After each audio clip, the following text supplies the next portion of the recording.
सभी का स्वागत है।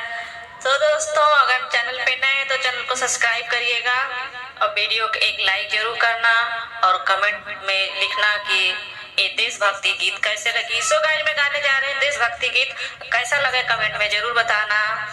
तो शुरू करती हूँ आज की ये गीत, सुनिएगा, बहुत ही प्यारा है और फुल वॉच करके सुनिएगा, वीडियो को बीच में स्किप मत करिएगा। और शुरू करते हूँ आज के गीत, सुनिएगा।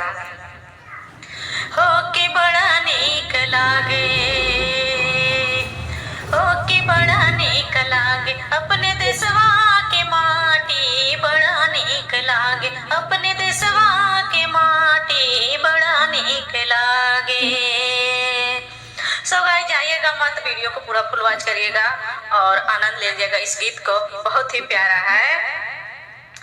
अरे नाही कौनो भेद भाव, अरे नाही कौनो भेद भाव, नाही कौनो जाति बड़ा नीक लागे। अरे नाही कौनो भेद भाव, नाही कौनो जाति बड़ा नीक लागे। सुनिएगा कि बड़ा नीक लागे, अपने देशवा के माटी बड़ा नीक लागे, अपने देशवा के माटी बड़ा नीक लागे। कि नाही कौनो भेद भाव, नाही कौनो जाति बड़ा नीक लागे। हो कि बड़ा नीक लागे, अपने देशवा के माटी बड़ा नीक लागे।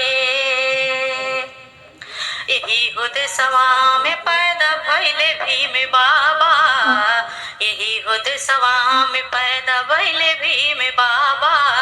यही हो तिलकवा लगौले नेहरू चाचा, यही हो तिलकवा लगौले नेहरू चाचा। अंग्रेज भागी गईले जाने कौनी राती, कि अंग्रेज भागी गईले जाने कौनी राती। कि बड़ा नीक लागे अपने देशवा की माटी, कि बड़ा नीक लागे अपने देशवा की माटी। अरे नाही कौनो भेद भाव का, नाही कौनो जाति, अरे नाही कौनो भेद भाव, कि नाही कौनो जाति बड़ा नीक लागे। हो कि बड़ा नीक लागे, अपने देशवा के माटी बड़ा नीक लागे, अपने देशवा के माटी बड़ा नीक लागे। आगे आगे बैला चले पीछे किसनवा, कि आगे आगे बैला चले पीछे किसनवा। गोड़वा में माटी लगे कनवा सोए हरवा, गोड़वा में माटी लगे कनवा सोए हरवा। अरे जाड़ा में नीक लागे मकई के बाली, अरे जाड़ा में नीक लागे मकई के बाली बड़ा नीक लागे।